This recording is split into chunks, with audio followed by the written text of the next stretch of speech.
It's time for Coffee with the Chicken Ladies, a podcast for people who love chickens.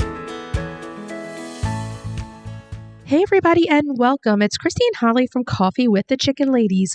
We're here and this is episode number 28 of our podcast where we talk about everything chicken, family, fun, and More chickens. more chickens. We drink a ton of coffee. I'm talking a ton. But most importantly, We hug chickens every day. and we kiss them too, don't forget. We brew coffee from a little coffee house here in Bel Air, Maryland. Coffee. Holly Ann, what kind of coffee are we brewing today? I would like to tell you we're drinking some amazing Colombian coffee, but I would be lying because We're drinking caramel again. caramel again. Holly Ann is stuck on caramel. It's really good. But if you're a fan of other flavors, great pastries, and all kinds of lunch specials, and you're local, head on over to Coffee.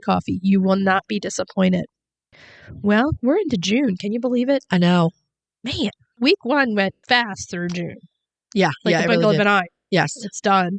And I mean, it's just crazy. How are your babies doing? The babies are doing great. They're spending most of the day outside. Now they're still in an adjoining pen. Right. They're doing great. I think we're going to wait about 2 more weeks before we start letting them hang out with the big girls. Yeah. But all things considered, it's pretty good. I only have one hen who's being a little aggressive through the fence. That's it. Yeah. So I have the integration cages, which are on the side, which I put them in. Mhm. And then I saw this great little kind of rabbit hut, chick coop kind of thing on sale on Facebook Marketplace. I remember. And I made Joe drive an hour and a half with me to get it. We went to Kent Island, which is about an hour and a half from our drive, and it's on the shore, which Mhm. is a really pretty drive, actually. So we drove the hour and a half because I got a great deal on this little coop. Yeah. And then we bring it home and we put the little chicks in inside the run with the big girls. Uh-huh. And the Lavenders and Gertie just did great with them. So I decided to let them out just for a little while with me in there. Mhm. And they're doing great. Good. So I supervise them, of course. Right. And it seems like everybody is kind of loving each other. That sounds great. But we're still a slow integration. We're still not sleeping in there. We still have to build the coop to Right, go in right. that big run Mhm. for them. So they're in the garage in a pop-up at night sleeping, which they're happy with. That's perfect. It's so nice to see, especially Gertie, really take these chicks under her wing. Yeah, it's really cute. She's great with them. And Spicy's my Rhode Island Red, loves Gertie, but she looks the most like Gertie. She does. That's really interesting. It's true, though. Yeah. I don't know if that has anything to do with it or not, but Kind of feel like she's like, are you my mama? oh, So what kind of stuff do you have going on at your house? we're just settling into our summer routine. Yeah. Summer generally means all of the other animals, the non-chicken animals, spend the day in the barn with the fans on, keeps the flies off of them, keeps them cool. Oh, yeah. And we're usually that way until September. Yeah, it's another thing we want to remind everybody, get those box fans out. I just ordered a stake that goes in the ground that has like 6 different outlets.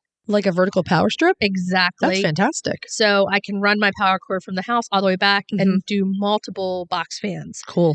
Just as a reminder, just as they need some heat in the winter, they need some fans in the summer. Yeah. I mean, people will often say fans don't help because chickens don't sweat, but that's not true. The fans move that hot air around. Oh, yeah. So when the chicken fluffs her feathers, you can help her by cooling the air by moving it around with the fan. And then you'll notice right away, they go and sit in front of it. Yes, they do. Because Yes. that air moving, I mean, when you think about yourself, it helps when Mhm. you're in with the air moving versus just stale hot air. I got to tell you, one of the funniest things ever is a bunch of Brahmas with their butts in front of the Oh, fan yeah. and their fluffy feathers Floofing around. floofing around, flying everywhere. It's We'll really take one fun. from Fiona. So yeah, definitely that kind of season coming up. Yep, it's hot summer. Tomatoes, that's something to look forward Oh to. my God. If anyone that listens to us is in Maryland, they'll get this. Tomato sandwiches. Oh, yeah. Oh my You God. can't beat it. Like something so simple. Now here in Maryland, we grow these big, huge tomatoes in the summertime. Yeah, the brandy wines or the other huge heirloom, They're super juicy, delicious tomatoes. so growing up, if you had bread and tomato and mayonnaise, Yeah, that's it. that's all you That's needed. all you need. And I you like to throw some basil in there as an adult, though. oh, really? Yeah, I just do mayonnaise, salt, pepper, and tomato it's perfect that way. and bread, and you're good to go. Yep, And yep. the girls, it's like definitely bred into them. They Yeah. love them. And it's just so simple. So that's a Maryland thing. Well- Grow those tomatoes. Even though my amazing husband is a Pennsylvanian by birth, he is a Marylander now, and he loves a tomato sandwich. There's nothing better. I mean, it's just so simple. It really is. It's great. It's so good. So yeah, I got to get Joe on that coop building that thing. Mhm. We just had so much stuff going on with Ella and her soccer. She's now going to be graduating the 5th grade soon. Right. That's exciting stuff coming up. Yeah. My last baby coming out of elementary school. She Well- has a little graduation ceremony coming up that we'll be going to. And Okay. they always like to put the baby picture next to the 5th grade picture I and make bet she everybody loves cry. that. Well, I had to stop her. She wanted some outrageous pictures, and I'm like, oh, no. Summer, fun, swimming, chickens, catching fireflies. And for the rest of summer, you'll hear me talking about fall. Yeah. And another good thing, we don't call them fireflies. We call them lightning bugs. Yeah. I love summer as long as I can come into the AC, Mm-hmm. but like kind of go out. But then I will be like, oh my God, it's so hot. But then I say that in the winter. Oh my God, it's so cold. Yeah, if it were just spring and fall, I'd be fine. It would be the perfect world. I love the flowers and the vegetable and the fruit from summer. I love all of those things. The produce is unbeatable. Although I am sad, and we were just talking about this before we started recording about peony season being I know. done. It's so short. My grandmother actually loved peonies. They were her favorite flower. mhm. And I have that same love. And oh my God, you wait all year. Like you see the little red Yeah. tips coming Yep. up out of the ground. Yep. And you wait for that 2-3 weeks and you have those big, beautiful blooms. And then they're gone. They're beautiful. They're one of my favorites. They're not my absolute favorite, as you know. They're one of my favorites. I love them. It is too short, but I'm a fall girl. So mums, and I'm talking about like the big Asian mums are my thing, as you know. So probably in the next week or two, I will go out and cut the tops off of all my mums. Yeah. And that makes them explode into blooms in the fall. Heard it. See, talking about fall already. I know. And I'm going to give everyone a tip that I just heard not too long ago from a florist about peonies. Mm-hmm. If you cut your peony at that marshmallow state, Right. you can put them in the refrigerator. That's right. And they stay good for a long time. Yeah. And then when you take them out of the refrigerator, say if you want to enjoy them in a month, Mm-hmm. cut them at that little marshmallow It state. literally feels like a marshmallow. Yeah, that's a flower farmer's tip. Yeah. Well, It's that's where I got it from. right. Mr. Bill, who owns Belvedere Farms. Oh, he's been doing flowers for ages. He knows his stuff. He does. So you can put them in the fridge and then in a month, Yeah. take them out. Mm-hmm. Although I've never tried it because I can't wait. I I'm know. like, I gotta... Me too. They're in the vase. Okay, so is it time to move on to Breed Spotlight? Yeah. Yeah. So this week we're going to be talking about The ice bar. the ice bar, not ice cream bar. Although with hot weather, you would think we'd be talking about an ice cream bar. Well, as we'll explain as we get into the Breed Spotlight, they are called the ice bars, but they're more properly called the Silver Uds Blue. There's many different names, but they're more Yeah. commonly known as the ice As bar. the ice bar, right. So right. we can refer to them as the ice bar. That way everybody kind of knows what we're talking about. Yes. So they're a big, beautiful green egg-laying chicken breed that was developed in Sweden in like the 1950s and 60s. So they're not that old. They're kind of new to the party. Right. They're sort of in the same time period where, you know, when Cambridge University was doing all of the autosexing experiments and developing Right. the leg bar, Silver was around the same time, maybe a little later. Okay. So this story really starts with him. Martin Silverud was a Catholic monk in Sweden Right. who developed a number of chicken breeds. He developed the ice bar. He also developed one that you may have heard of, the 55 flowery hen. I have not heard of that. Okay, what about the Queen Sylvia? I have not heard of that. Or what about, this one always makes me think of IKEA. What about the Smallland? I think I have heard of that one. Okay, I think that was the town where he lived or where he was from, the Okay. Smallland. That's why I know it rings a bell. So he was trying to do some of the same things that Cambridge crowd were doing, but he wasn't that focused on auto-sexing. He was really trying to create a breed that laid a colorful egg with great frequency. Right. So he was into the high production kind of chicken, but he didn't want just a high production chicken that laid a white egg or a brown. Right. He wanted a colored egg. Wanted a colored egg, exactly. So the ice bar is not auto-sexing. And really, he didn't consider it a finished breed. He died in 1986 before the breed was finished, in quotes. But here's where a little bit of confusion comes in. Silver had bred two similar strains that may have ended up being mixed together. Okay. The first strain was the ice bar, which I've read stands for Island Silver Barred. Okay. And it was made from New Hampshire's, Rhode Island Reds, Barred Rocks, and cream leg bars for that blue egg laying gene. Okay. So let's look at it this way. Rhode Island Reds, high production. Mm-hmm. Barred Rocks, high production and winter layers. New Hampshire's, Yes. and then the cream leg bar.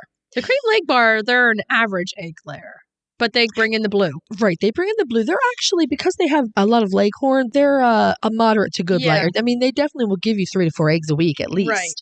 Now, the second strain did not have the barred rock, but what they did have was blue Australorp. Okay. So the blue Australorp is where that blue color would have come in. So the breed was referred to as the Isbar for a while. But then in 2016, the Swedish Culture Poultry Association renamed the Isbar. It's now known as the Silverud Blue. Okay. So what we in the U.S. are calling the Isbar, they call the Silverud Blue. So the Isbar / Silverud Blue is homozygous for the blue egg laying gene. And again, that comes from the cream leg bar. That, mixed with the brown egg genes from the New Hampshire, the Rhode Island Red, and the Australorp, gives you these really lovely shades of green. And who doesn't love a green egg layer? Oh, they're beautiful. I wanted a green egg layer. I know. And you got Gertie the mystery chicken. Who gives me a brown egg? I do have Blanche Dubois the Easter egger, who was supposed to have been a Marcana, but she does lay a beautiful green egg. I want a green egg layer. I just can't get one. Well, maybe we'll have to get you an Isbar or a Silverud's Blue. I'm going to call him Ice Bar. I'm going to get one and name her Ice Cream Bar. When I think of Ice Bar, my brain instantly is going to ice cream. I don't know why. It makes you think of that. It does. So the blue color means that, like any of the other blue breeds out there, the Blue Andalusian, etc., they produce about 50% blue offspring.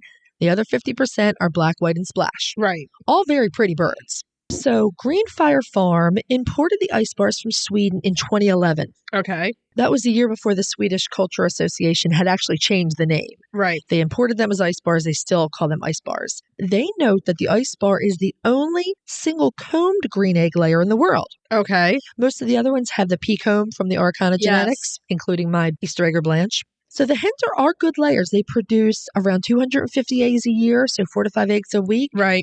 Again, they're beautiful shades of green. Some also have speckles. Which we were talking about earlier, that the New Hampshire has a speckled egg. Yeah, one and of those brown egg layers, brings in the speckles, but they are red. Right. Which is kind of cool. They're beautiful eggs. If you have a chance to look them up, they really are pretty. The Isbar is not recognized by the American Poultry Association. The Swedish organization maintains a stud book. But what was interesting to me was instead of emphasizing type and conformation, they concentrate on the egg color and the frequency of lay. Which is what he wanted to do in the first place. Exactly. So in general, Isbars have a straight comb, they have red earlobes, and they're supposed to be quite winter hardy, despite having a little bit of a smaller frame. I would watch the big comb on the roos there. The roos are very handsome, great big combs. Yeah. They're very good foragers, but we've read that they're a very calm and laid back breed. Kind of reminds me a bit of the leg bar. It does. In that way, yeah. But honestly, at this point, there's not a lot written about them. I mean, the most important thing is that we recognize who actually developed this breed and why. Exactly. He wanted a high production egg chicken that produced a rainbow egg. Right.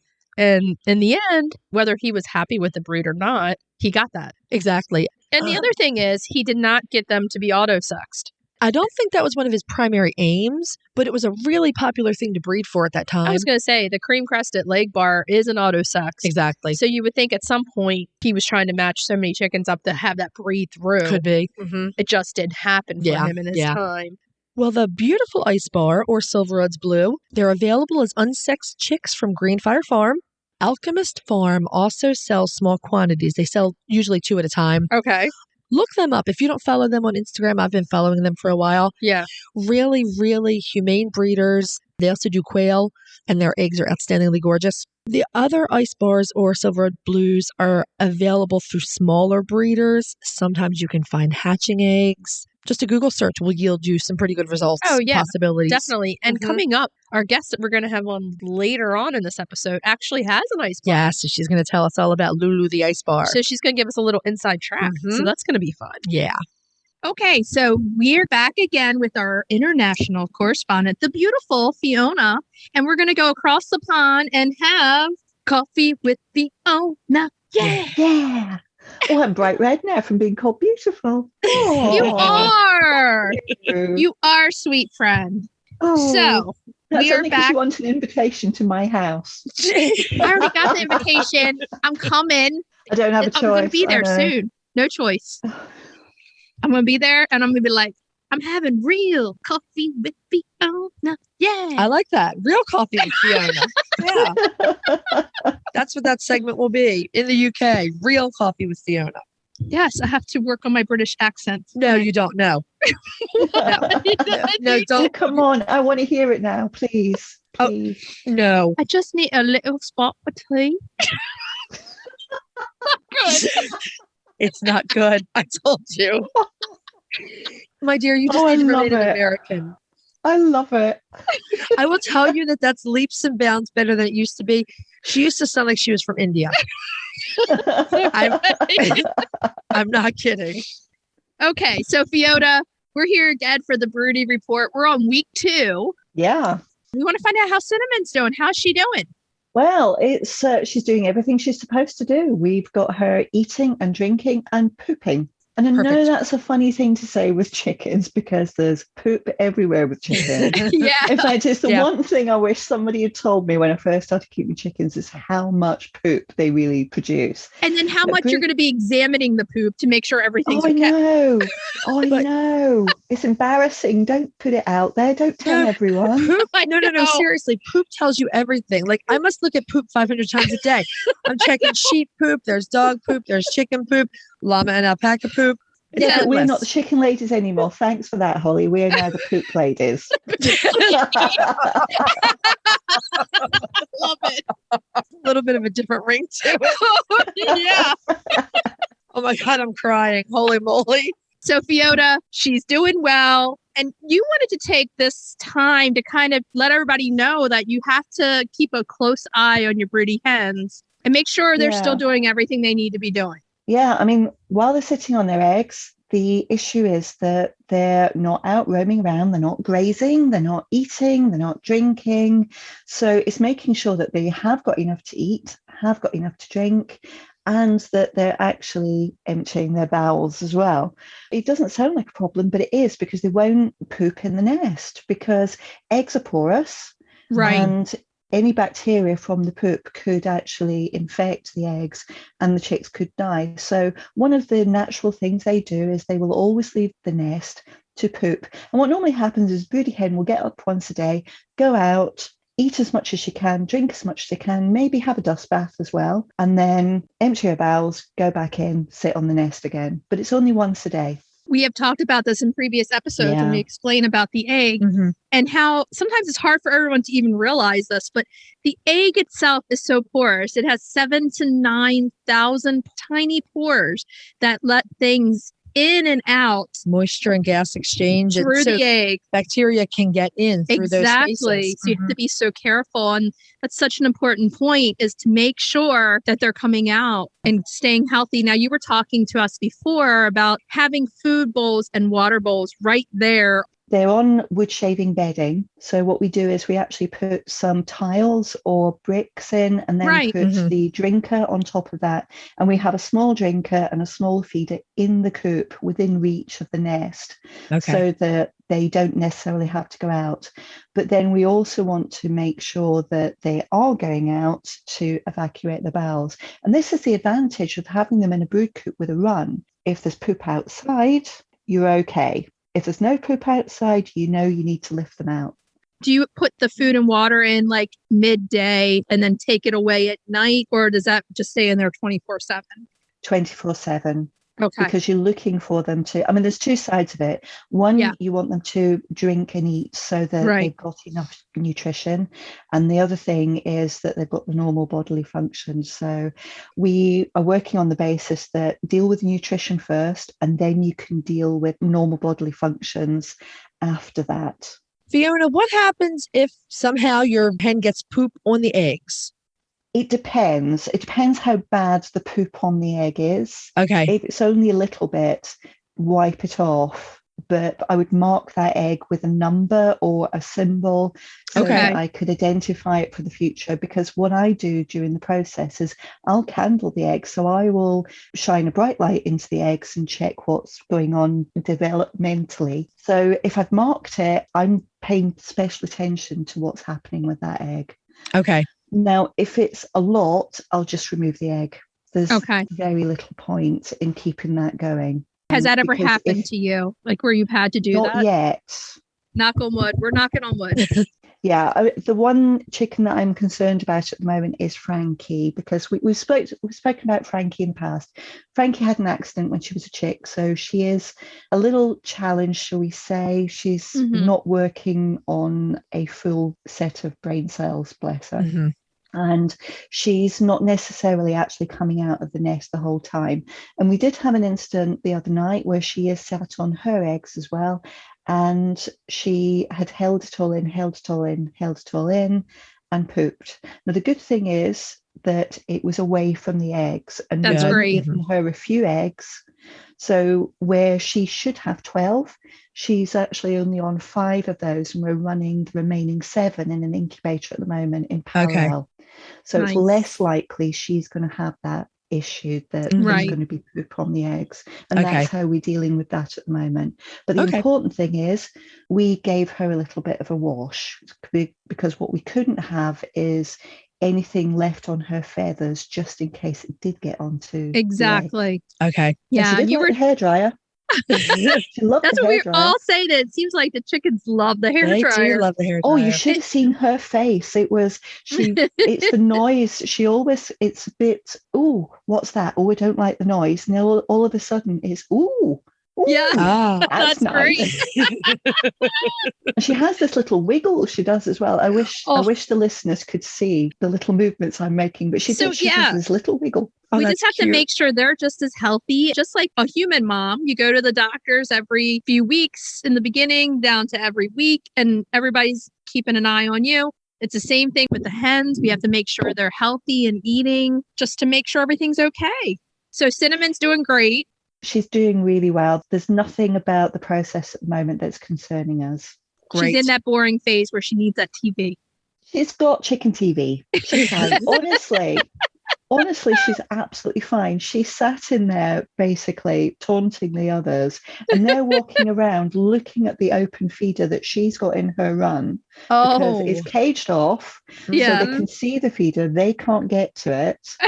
And they're just trying to get in, climbing all over the run as well. Yeah. And she's just watching them. You can almost hear the tutting in her head. We're going to talk about Halloumi, who had some difficulties with Broody this last week, correct? Yeah, she just stopped eating completely. And I know we've been breeding for quite a while, but we've never had a Broody who's refused to eat anything. We've had Broodies who've slowed down their eating, but never, ever completely stopped eating. And we knew she'd stopped eating completely because, as I've said, the poop is your friend with Broody hens. Mm-hmm. And her poop was entirely liquid. There were no solids in there at all. Oh, wow. And I tried pellets, I tried chick crumb, I tried whole wheat, I tried mixed corn, which they normally go crazy for. I tried grapes, I tried strawberries, I tried raspberries. Nothing worked. Wow. And it was only when I made up a hot mash. I just basically took some chick crumb, put some hot water on it. And it's something when she was a very small chick, she absolutely loved. She went crazy for. And once again, she went crazy for it. She absolutely loved it. Is she eating regularly now? She is. I'm actually putting a little bowl of hot mash in every second day. That's great. The other day, I'm putting it into her run, so she has to come out for it. But I'm keeping an eye on her poop just to make sure that she is eating. Now, the strange thing is, Rowan, one of our other Orpingtons, wasn't eating enough. She was eating, but there wasn't a great deal of poop. Right. So I tried the same thing, and she's eating, I mean, her entire body weight in the stuff as well. So That's it great. really does work.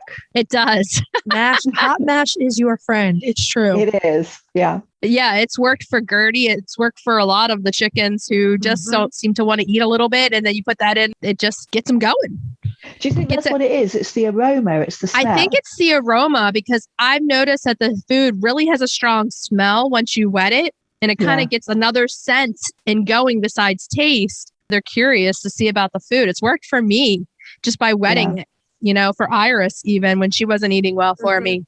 So I'm definitely going to use it in the future. Yeah, that's what I used for Claire after her surgery was mash. She didn't want pellets, but the mash she would eat, and she ate a lot of it for a week or two until she was back to normal. And she's fine now. Oh, yeah. She's in great shape now. So Halloumi is feeling much better now and eating. Oh, yeah, she came out for her first proper run today. So she had a mad sand bath. She had a mad run around, flapping, flying up in the air, crying at the top of her voice, and then wandered back to her coop and went straight back onto the eggs. Oh, Absolutely good. brilliant. I'm really glad to hear that she's feeling better. How many eggs is she on? We've actually only got her covering 5 eggs, and we've got 7 in the incubator running I knew it was a smaller alongside. number. Okay. Yeah, she's a very small chicken because the Old English pheasant fowl is quite a small breed. She's a first-time broody as well, and I want to make sure she's as successful as possible. So we've got 7 in the incubator. There will be some that won't develop. There'll probably be 10 in total in the end, and she'll get all 10 on day 20. Nice. Oh, just before hatching. That is awesome. She's doing well. I'm pleased with her. Well, we will check in with you next week to see how everybody's doing. So until then, we'll see you later. Thank you for the Broody Report. Thank you. Bye. Bye. Okay, so now we're going to be moving into our main topic for today. And this is a fun one. And it is the hen's reproductive system. So last week we talked about the egg. right. So this week we thought it would be a natural progression to talk about how the egg moves through the reproductive system. It's actually really interesting how the egg forms. Yeah, it is. And it's also helpful in case you run into any reproductive issues with your hens, any egg-related issues. It's good to know the system and kind of where it could be. Yeah. And what each function is. Yeah, it's actually really cool. It's almost like there are stops for the egg along the way. Yeah, so we're going to go ahead and explain those to you. So last week we talked about hens are born with all of the eggs that they'll ever lay. Just like people. And a lot of species, in fact. Most females are born with that number of eggs. Right. The other interesting thing that I learned in this process is that hens only have one ovary. This is the funniest thing that we were talking about this earlier when we were outside sitting with the chickens brainstorming. And we were talking about, the hen's reproductive system. And then all of a sudden I was like, oh my God, remember when I thought that Gertie was a boy? I do. We were doing the research. You were helping me with it then. Even, hey, this chicken is 7 months, not laying an egg. Right. And she's doing the shuffle. She did the wing dance. She did. She was like, hey, baby. I was remember. like, can you believe this? I couldn't believe it. I kept saying, are you sure it was a wing dance? I was positive. So then we looked it up and we were like, oh my God, chickens only have one ovary. Who would have thunk? So just the one ovary, and it's located like halfway down their back, like halfway between the neck and tail. Yeah, and the one ovary, if it doesn't work, that's it. Basically, the testosterone kind of kicks in and they act more like boys. So it takes over, Yeah. Growth spurs, etc. So the reproductive system, it's pretty simple. Yeah. It's like a twisted tube. It's maybe 2 feet long. About 2 feet long, yeah. And the ovary contains all of her ova, which are essentially the yolks developing. When one of the yolks has developed and it's ready, her ova releases it into the oviduct. Depending on the breed, the age, the time of year, it can be every 1 to 4 days. This is what we talk about in breed spotlights. So every chicken is different. Every chicken is bred genetically different. That this time period is a range. Right. So if you have a really high productive layer like the Rhode Island Red, the Leghorn, it could be every day. Right. So, looking up the breed and checking them out, that does help you out with knowing how their reproductive system works. Like your Buff Orpington might be only every 3 or 4 days. Exactly. Yeah. So knowing that information can help. And of course that slows down, just like with any species, that slows down as she ages. Yeah, exactly. So you'll see if you have a 5-year-old hen, you might get an egg a week versus 4 eggs a week. Yeah. And that is that ova getting less and less quick to release it. Yeah. So once the yolk is released into the oviduct, that's when all the magic happens. It goes. So the oviduct, the whole reproductive tube, is lined with all these different glands, and they all have different jobs. It's like a car wash. Kind of. Yeah. They each have a different function. Yeah. Yeah. I mean, so like you go in and it's the soap, it's the brushes, it's the air dry, it's everything. Thank God she doesn't have to have all those things. But yeah, it is kind if of you think about it that way. It's like a station. Yeah. So the first stop, the egg develops the chalaza. That's what holds the white to the yolk. Right. And that stop is called the infundibulum. I'm glad you're saying that, not me. And the egg stays in the infundibulum about 15 minutes. So that's not going to be a problem area. That's one thing to realize. It's going to move through there quickly. The next section is the magnum. Magnum PI? Right? Or magnum wine bottle? I don't know. The magnum. The magnum is the largest section of the oviduct. and the egg stays here for about 3 hours. Okay. And that's where the egg white forms. It's secreted from the glands. It forms around the eggs. And it takes about an hour and 15 minutes. Okay. Which I just thought that was the neatest thing. The whole white forms in that amount of time. It's quick. Yeah, it is. I mean, it's moving through. Right. It's car wash. It is. So once the egg white has been secreted, the egg moves a little further down into the isthmus. Okay. Another funny name. Exactly. And the egg stays there while the inner and outer shell membrane form. Okay. So that's what you're going to need for your egg sac, et cetera, et cetera. Right. So it sits there for a little while. So then we're heading for the next to the last stop. That is the shell gland. And let's think about shell glands. How that body has to make a hard shell of calcium. Right. We talked about that. All those calcium crystals forming this really intricate shape with all those pores. And that takes a little bit of time. The egg can sit in the shell gland 20 plus hours. Yeah. So let's just look at this. That could give us some time to cause a problem. Right. And that is where you could have something come up if you don't have enough calcium in their diet, where their body is saying, okay, I need to make the shell, but it's not there. What can happen then in that case is that the hen can absorb, this was amazing to me, as much as 10% of her own bone calcium to form this shell. Yes. And that's why they get lethargic and lose weight at that point, because they're pulling everything. This is why we've always talked about oyster shells and the importance of just giving them some free choice. They know when to eat them. They do. We keep it out. I mean, it's 24/7. It's always there. Sometimes you might notice they'll go days and they don't eat them. Right. That's okay. As long as you have it out, when it stops here, say there's a problem. Mm-hmm. And we're kind of leaning to, you're going to see problems like with egg bound. This is where it might happen. Yeah, shell misdevelopment for whatever reason. Yeah, exactly. So what's the top? You said up to 20 hours? It can be 20 plus. 20 plus. That's a long time to be there. It's a long time, yeah. This is also the spot where pigment is deposited on the shell if there's going to be any color. Right. And we talk about that in episode 17 and last week in episode 26. Right. If you want to hear more about eggshell pigmentation. And the final stop is what we like to call the vagina. The vagina.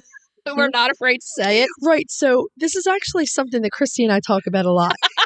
Your hen does not poop eggs. No. There's a different spot. It's a different spot. Yeah. Yes. Yeah. It all comes out of her vent. Yes. But the poop is coming from a different place than the egg. Exactly. She's not pooping your egg. No. She's laying your egg. So it's coming out of the vent. Yes. Yes. But that's the only thing that it has in common. And when she starts to lay an egg, it closes off the other opening. Exactly. So the hen cannot poop and lay an egg simultaneously. If you see poop in there, it's either from poop before or after the egg was laid. Generally, right. So it's not happening at the same time. Exactly. So the important part about the anatomy is to know that there are two different tubes. Right. The other interesting thing that happens in the vagina before the egg is laid, well, two things.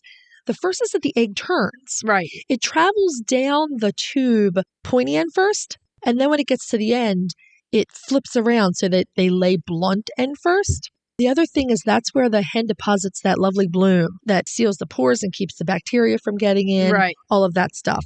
So the egg's journey through the oviduct can take about 25 or 26 hours total. I was talking with someone on our Instagram page about hens laying daily. Sometimes they're not daily. Oh, right, This is all per breed. Exactly. So say an egg comes through, there's another egg directly behind it, but it may be delayed in process. Absolutely. So when we say 25 to 26 hours, we're not saying, hey, every chicken's going to lay an egg 25, 26 hours. Exactly. So know that your chicken might be a little delayed. Right. She won't even ovulate. She won't even release another yolk until the first egg is laid. Right. But say in a leghorn, she might lay an egg and she could ovulate another 30 minutes to an hour right after that egg is laid. Where in one of my Brahmas, she might not ovulate again for another 2 days. So I have the extreme opposites. Like you said, I have Lucy the Leghorn, who practically lays every day. Yeah, she's an amazing layer.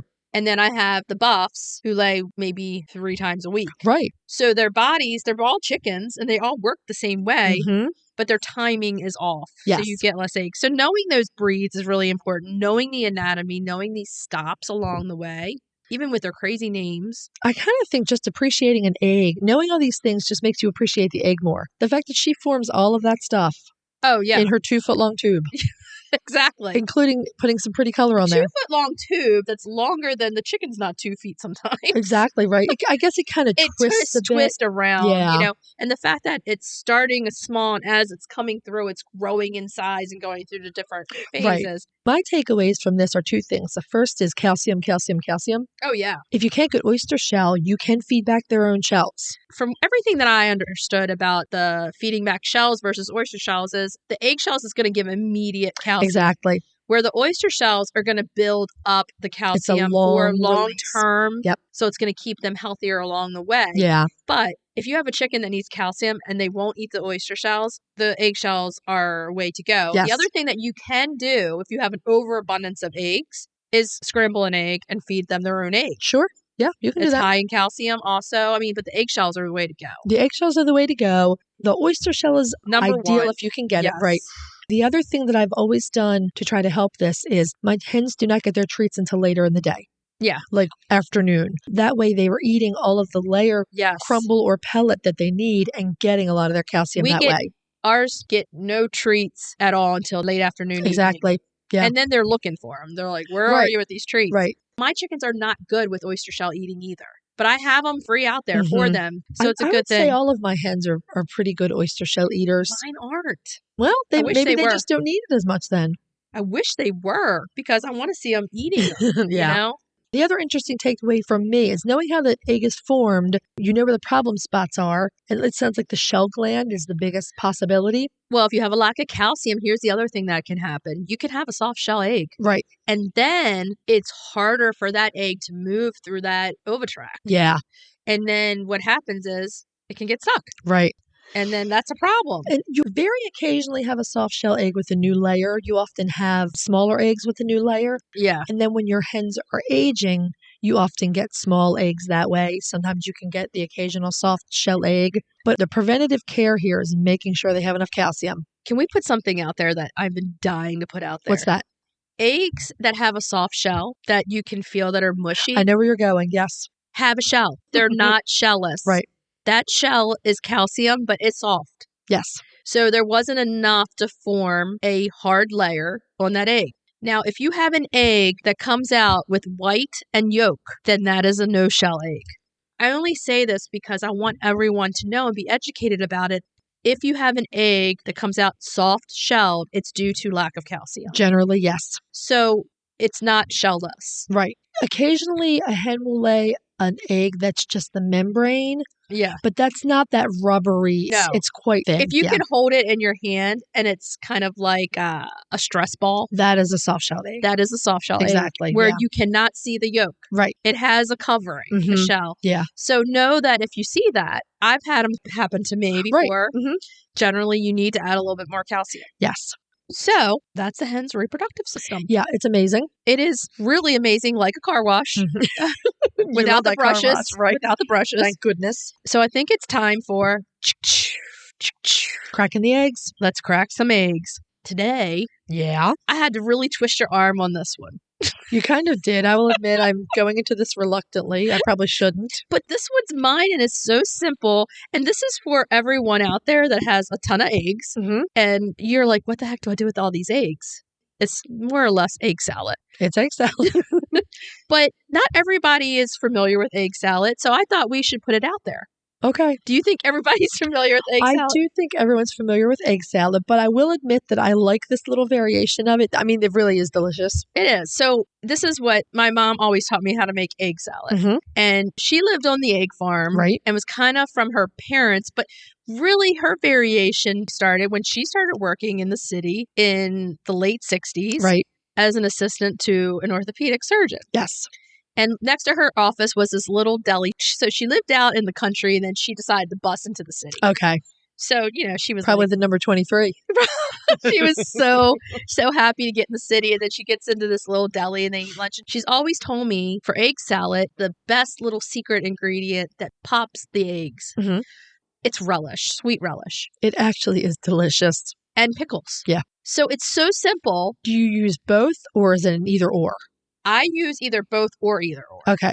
So I just boil my eggs as normal, slice them with a slicer, Mhm. add mayonnaise, salt, and pepper. Mhm. And I don't use dill relish. I use sweet relish. Yeah, it makes a big difference in the taste. It makes a really big difference. And I usually put celery in also.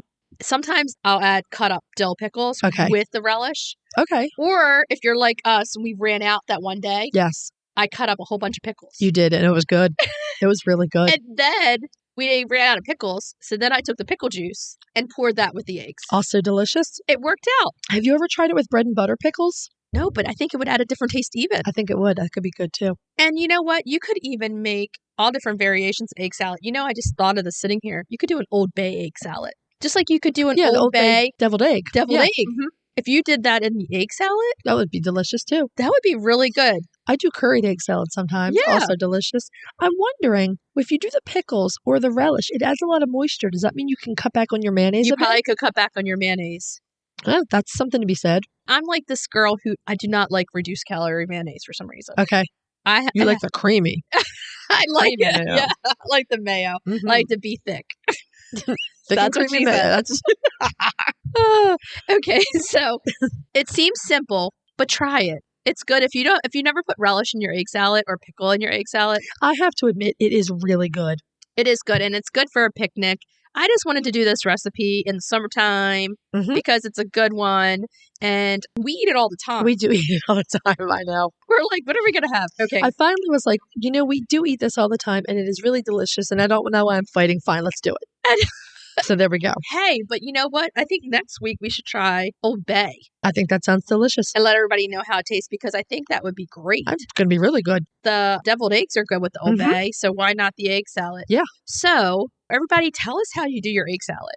It's something simple, but it's something that everybody can make their own. I definitely need to try it with bread and butter pickles now. That would be really good. Let's see how that tastes, yeah. And if you do something different, send us a picture. Let us know. We'll give you a story. Tag us. Yep. Okay, so now that we've talked about egg salad, I think we want to move on. Retail therapy. Retail therapy. Yeah. We have a special guest. We do. And it's Teddi from Therapy Chickens. Yes. She's an artist. She's a chicken keeper. And we wanted to interview her about all those different things. So we want to bring you that interview now. Welcome, Teddi. Hi, everybody. So happy to be here. We're so happy to be talking to you today. I love the podcast. And Thank you. Thank you. I'm excited to learn from you because you have so much experience. And we enjoy your art.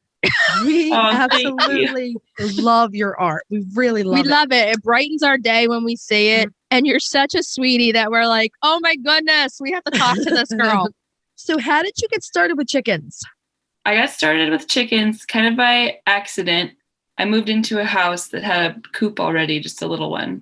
Perfect. I know. It was meant to be. Did you want to have chickens before you moved in with the coop? Did it ever cross your mind before? No, I knew I liked them as an idea, but even when I moved in, I wasn't like, I'm going to get chickens because I have this coop. My friend who has a farm, she brought me 2 chickens like out of the blue because she thought I needed friends in my house. She's like, you need to have some company because I moved into this house and I don't live with anyone else. So she dropped off 2 chickens when I was at work. So I came home to 2 chickens, 2 like probably 8-week-old. Oh, little pullets. Yeah, 1 pullet and 1 cockerel and food and water and everything I needed. And that was that. It was literally like, I have photos from that first day I came home of me like holding them. Like, it was immediately like, oh, I have pets. And I grew up with parakeets as a little girl. And so the birds were just, the feathers and the behaviors that they do, the fluffing and the stretching and the drinking water, all that stuff was really so familiar. It felt so right. So did you have to do anything else to your run? So my first 2 chickens, Bella and Lulu, they lived in that tiny first coop for a year. And then I got my next round of chicks, which is Buffy and June, Charlie, Nixie, and I didn't have anywhere to put them. So I had to build a coop out of mud, like a cob coop. Wow. That's neat. It was really cool during the pandemic. So I had lost my job, just for a span of time. And you didn't want to spend much money and wood is expensive. So just decided to dig a hole in the backyard and make cob, which is just dirt, water, and straw and clay, the clay and the dirt. So the coop is made out of mud, essentially. And then are they still in it now? Yeah. And now, so all of the 6 live in there now. And then we built a big run around it. That's amazing. How does it work for ventilation? So it's actually breathable. The first layer is just mud, water, straw, clay, and that's not waterproof. So then you have to put on a lime plaster, which is lime, sand, and water. Both of those layers are porous, and so it has really good airflow. And the way that we designed it is that there's a lower and they have to jump up high, so the bottom's actually open, so it gets a lot of good airflow. Nice. Do you have photos of the interior on your Instagram by chance? Not the interior, just the exterior. I have a lot of photos of the exterior. Okay. I did not realize you had a cob coop. You might have to send us some pictures. Really, I'm fascinated with cob building. It doesn't work so well in the Mid-Atlantic where we are, but I think the humidity would take it down, basically. I'm still fascinated with it. This is super cool. I did not know you did this. Now I'm going to have to go dig all over your Instagram account and find all the photos. That's amazing. And she will. She will do it. Yeah, Yes, you can. I'll send you pictures. And if anyone's interested in the cob process, one of my IGTV videos is like a tour of the run and coop. The last 10 minutes is explaining the recipe and how we did it. Anyone can watch that. It's kind of a fun. Nice. Can I link to that from our show notes? Yeah, absolutely. That is fantastic. We have bottle art in there. So we like cut bottles and it's like a cathedral. They're living it up. This is fantastic. They're living La Vida Loca over there. Okay, we wanted to talk to you about art, and we're getting art of a different sort. It's all art. It's all we know art. She's the artist. All art. I love this. I really love this. The chickens just create such a creative spark for me. Like Mhm. they're just a muse. And so naturally, like their coop is full of bottle art and their run is really nice. The door is painted. That was my first ever art that I did for them. They're looking at other chickens like, oh my God. Like, we live with the artist and like we have bottle art and it's so awesome. I can't believe that you have wood on yours. So how many chickens do you have in this amazing coop and run? 6 big adult chickens. And then I have 4 chicks that are 8 weeks old. Ooh. You know, we were just talking, our breed spotlight this week is the Isbar. So what's one of the most amazing things you love about your Isbar? So as some of you who follow us may know, Lulu is our Swedish Isbar. She's beloved on our Instagram. And she's beautiful. She's very elegant looking, but not in like a proud way. She's kind of Lulu, she was the second chicken I got, and I got her from a local breeder who only does rare Swedish varieties. So she's got the Isbars. Then she also has, I think, Swedish flower hens. That's what Holly Ann has. Yeah. Also beautiful, yeah. She has so much personality. Like when people come to visit, they're always like, oh, I thought I would love Buffy or June the most because they're kind of the most friendly. But they are always like, I love Lulu so much because she's just so curious and interactive. She doesn't like to be held really, but she's a splash Isbar. So she looks like a little Dalmatian. She lays beautiful green. They're actually greenish blue. If you look at like an Americana and an Olive Egger, it's kind of in the middle. It's so pretty. I didn't seek her out. So Bella was my first chicken and her sister died suddenly. Then I only had her and she was depressed for obviously. Oh yeah. They're definitely flock animals. Yeah. Yeah, like, and it was really clear to me, like she wasn't super friendly with me before and she got really clingy and we bonded really closely. So now that's my black copper Morans who are typically really mean, but she and I are really close because of that month anyway. Oh, She was alone with me. But so I posted on our local bulletin board. We have like an online kind of Craigslist, but I live in a tiny town and it's our local board. And I just said, I have a chicken who's alone and needs a sister. And this woman texted me and was like, I can give you a chicken and she'll be perfect. And I came over and she's like, so it's actually kind of a rare breed and it's a special chicken. And I had no idea. It was just wow. That's nice. Yep. Yeah. People are sometimes on waiting lists for Isbars. They can be difficult to get. So yeah, that's what I'm fantastic. saying. Like you got this rare breed. But I mean, you know, she's in there like looking at the bottle calves, like the way the light hits it. It's awesome. So much fun. She's like, I am born to be in this. Oh yeah. It was definitely meant to be. And I think what's I think is special about her is she's really good at foraging. Like she lives her life for dirt and plants. She wakes up in the morning, like when my garden is in full bloom. I have videos of this. She wakes up in the morning and she goes over to the side of the run where the garden is and she'll literally just watch it she's just scanning the kale bed. Yeah. As soon as she wakes up at 5 a.m., it's like, hey, Lulu's looking out for the kale because she just wants to get in there and eat it. Yeah. I don't know. None of my other chickens are that intent on eating green things. I don't know if it's a Swedish breed thing or not, but the Swedish flowers are, bar none, the best foragers I've ever had in 20 years of chicken keeping. Yeah. I think she would love to be over here right now in the mid-Atlantic with cicadas. Oh. Because yeah. Uh-huh. my chicken Gertie is like eating them like crazy. I can't stop this chicken. She hunts them and eats them, and they're like huge. They're big. It's like, that's kind of gross. It's horrible. They're loud. Yeah. So Lulu would love them. She'd be like, yeah. She totally would. So what's your favorite thing about chicken keeping in the Pacific Northwest? So I live on the east side of the mountains in Washington. So our weather is way more dry and extreme. And we're on the east side, so we get the rain shadow. And we get 4 really distinct seasons, like 100 degrees during the summer. Like today it's 90 degrees. And then it'll be hot all summer. And then we get down into the negative 20s in the winter and have 4 feet of snow on the ground. Ooh, so wow. I really enjoy seeing the chickens living and thriving in all of those environments. It's just cool to see how versatile they are and how they adjust to the hot summer and all the things they do to keep cool. And then it's especially amazing to watch them adjust to a really cold winter.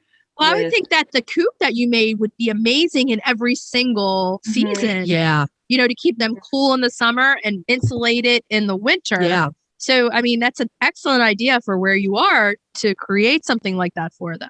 Exactly. The cob coop, especially for a more arid climate, is perfect because in the summer, the stone and dirt just stays cool. So their coop is cooler than the outside until about 9 p.m. Then it can switch because we get really cold nights. But by then they don't really mind. They're just sleepy. And in the winter, it retains heat. I don't use any kind of heat at all. If you see my coop, you'll see it has the bottom's open. It's not shut. They're up high. So the up part is sealed off, but the bottom part is kind of open and they hop in and out.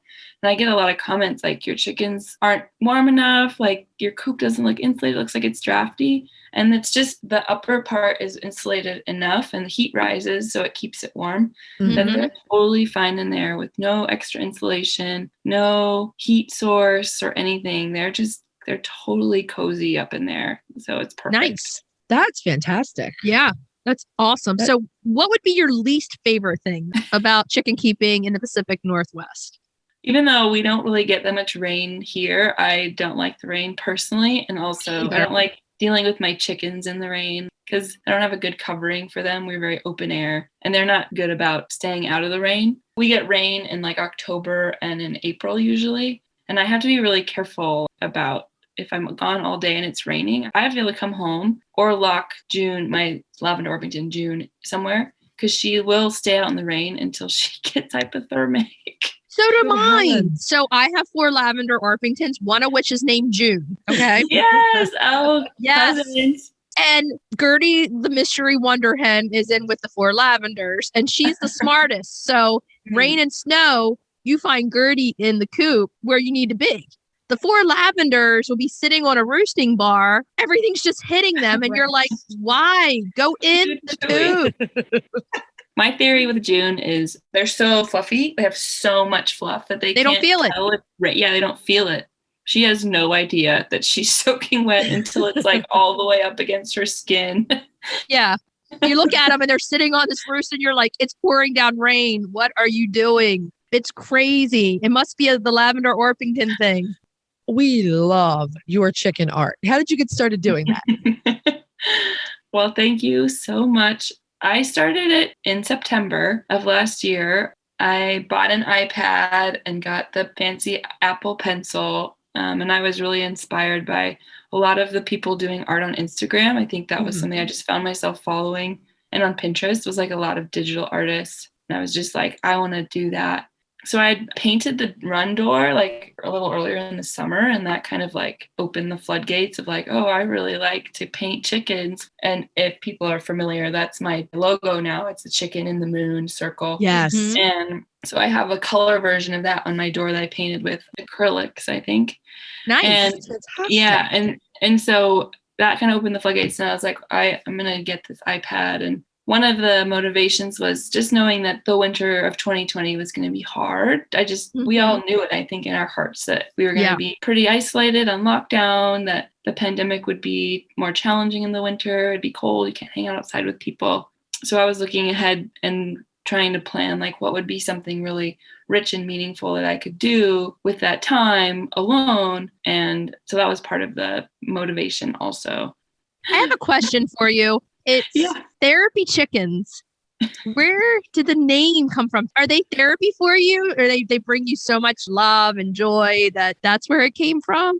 When I made my Instagram for them, I was like signing up, you sign up and you put in your email and whatever, and it got to username and I was like, what?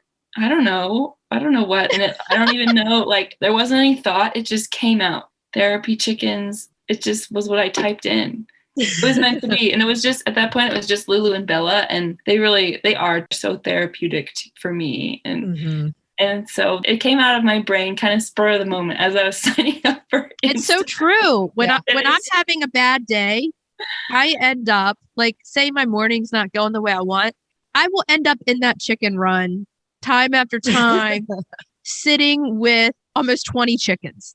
They are so good for the soul and the heart. They love unconditionally, and they have great personalities. And they get you out of the house, to go be outside and with them and like going to take care of something. I think that's really helpful for people. Really, no doubt. Like for me, I don't live with anyone else. So it's like I get up and I have these beings to go interact with. And that's really so meaningful to me. I love that they live outside, like chickens live outside, and by giving them a home, I feel like we're helping them because they're in their natural environment and we give them a safe place to live, and they're happy. That's where they want to be. They're content. They're supposed to be independent and living outside. And the creative in all of us is we're creating this perfect little place for them to be. Yeah. So it kind of is an outlet that way also. And it's just fun to do and be with them. And they're so grateful. Do you have someone who inspired you to start with the art, or was it just inside? I think there were definitely several artists on Instagram that I follow that were doing really similar, like kind of landscape type art to what I have in my calendar. Like I have it right there. You guys can see it. People listening can't, but a lot of it is just like landscape and then a big celestial orb that's kind of always in my designs. And that definitely came from, I don't even know what to call them. I've tried to look it up before. It's like, and I've seen some people call them like boho artists, boho style. Oh yes. It's like landscapes, but kind of, not that much detail. Like, okay, right. Detailed. It's more like just big blocks of color. It came from that kind of boho style. You do a great job. Yeah, it's very stylized, but it's not stylized in an industrial way. It's still extremely artistic, and the character of the chicken really shines through it. I love your chickens. I can't say it enough. I think boho is a perfect way to explain it. Bohemian? Yeah. That's what it reminds me of. Totally. Another one of my followers is dead set. I remind her of a folk artist. I can't remember that. So she always calls it folk art. Yeah. Folk art. So I think I really see the folky side of it. I see that too. And to me, bohemian and folk are kind of one same, kind of go together. I had no idea at first. I was like, how do I describe, like, I had to market my calendar. I was like, how do I describe this? I have no idea. It's chicken art. That's the important part. It's chicken art. Exactly. So do you have a favorite thing that you're selling in your Etsy shop?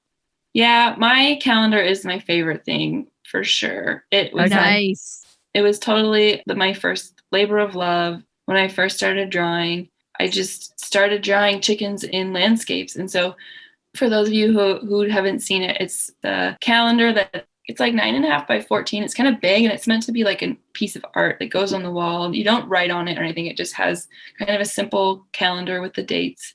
And each sheet it's not like a usual calendar where you like have one sheet, which is the art or the picture, and then the like calendar, what you write on. It's just one big sheet, and it's a big print of a chicken in the landscape. It's called The Outdoor Enthusiast. So it's a little pun, a chicken pun for everyone. And each month features one of my chickens drawn in like a beautiful landscape. And so that was my first big project I did when I started drawing. it funnels my love for nature and the joy and peace and connectedness I feel out there. And then the chicken it just adds a certain pizzazz. Oh, yeah. It seems like a quite work of art explain. that someone could, once they've used the calendar, take each page and frame it Mhm. and put it up on the wall. That would be kind of cool looking. Yeah, like definitely. to do all the different months up, Mhm. especially if you didn't write on it. So Exactly. how long has your Etsy store been up? And give us the name of your Etsy store so that we can put that out there. I opened my Etsy shop around Thanksgiving of last year. It's when I started selling my calendars. And my shop is called Therapy Chickens Art. If you get on Etsy, you can search us for Therapy Chickens Art. Everybody needs to do this because your stuff's amazing. You have Oh, really thank cool you. t-shirts. We love your prints. Thank you. You just do a great job. Go to Teddi's Etsy store. I will have it linked in the show notes. Yeah. Your prints really are fabulous. I love the chicken in the moon that you mentioned earlier. Yeah. I also like your Ruth Bader Ginsburg print. Yes, that's my Love favorite. that. Power, women empowerment. And I have a black hen named Ruth Bader Ginsburg. So She does. perfect. Oh, that's so perfect. Yeah. Yeah. I drew that actually the day Ruth Bader Ginsburg died. I couldn't sleep. I was so upset. It was just, it like jarred me. That was what I did all night. That's one of my favorite prints on your shop. fantastic. Yes, and you have such cute little t-shirts too. Yeah, we Definitely. haven't mentioned your teas. Your teas are fantastic. Yeah, everybody has to Wearing go and one, check I them out. know. So cute. They're really nice. They're so soft. The company that I chose does a really good job. And I love that the necks aren't super high. yeah, It has a nice little scoop neck it's to like it. one of the versions. Yeah, it's really. I don't usually wear t-shirts. I don't like them, but I get a little bit of a size up, and then it's so comfortable. Yeah. I wear Yeah, it they're all dope. day and then all night. So do you have any new projects coming up that you can tell us about? Yeah, so it's still in the works on my side, but we're partnering up with Julie, who runs Denver Homestead Instagram account, another amazing, wonderful chicken lover lady. We also run the hashtag Chicken Therapy Thursday, so we might see Nice. that there. So she has written a children's book about one of her chickens, and she asked me to do the illustrations for it. I haven't had time to do it yet, but we're getting around to it. So her side's done. We're just waiting on me. That's something I'm really excited about. The whimsical nature of my art and the way I feel about doing my art lends itself really well to being in like an illustrated kids series. Oh, yeah. That's amazing. I mean, I would think everything, the shapes that you use, the colors, all of those things, that's going to be a very, very special children's book. We can't wait to see it. Mhm. We can't wait. Okay, so we want to say thank you to Teddi so much for coming on and talking to us about her chickens, about her great coop, her art on Etsy. Do yourself a favor, follow her at Therapy Chickens on Instagram and check out her Etsy store at Therapy Chickens Art. Yeah, and I'll have the link in our show notes. Yes. We'll have all of Teddi's contact information in our show notes. Thank you so much for coming on with us, and we'll have to have you on again in the future. Yes. Thank you so much. And it's so nice to talk to both of you and everyone great who's talking to listening. Thank you. Bye-bye. See you later, Teddi. Bye. So I guess we should tell everybody what we're going to be talking about next week. Next week, we're going to talk about the Chanticleer. Ooh. Yeah, they're a really interesting chicken. They sound fancy. Yes. Main topic is planning a coop and run. This is one that we've been waiting to do for a while. Yeah. Definitely. Our crack in the eggs is meringues or pavlova shells. Nice. So you can make the delicious pavlovas from our garden party. And our retail therapy is coop signs. I like that one. Coop signs, yeah, that'll be That's fun. going to be fun. Mm-hmm. Okay, so until next week, what should we tell everybody Hug to do? your chickens. Every day and kiss them too. Don't forget. We'll talk to you later. Bye-bye. Bye. If you'd like to see more of us, please follow us on Instagram at Coffee with the Chicken Ladies. If you'd like to help us grow the podcast, please leave us a written review on Apple Podcasts. If you'd like to become a patron of the show, please visit our Patreon page, patreon.com/Coffee with the Chicken Ladies. Thanks for listening.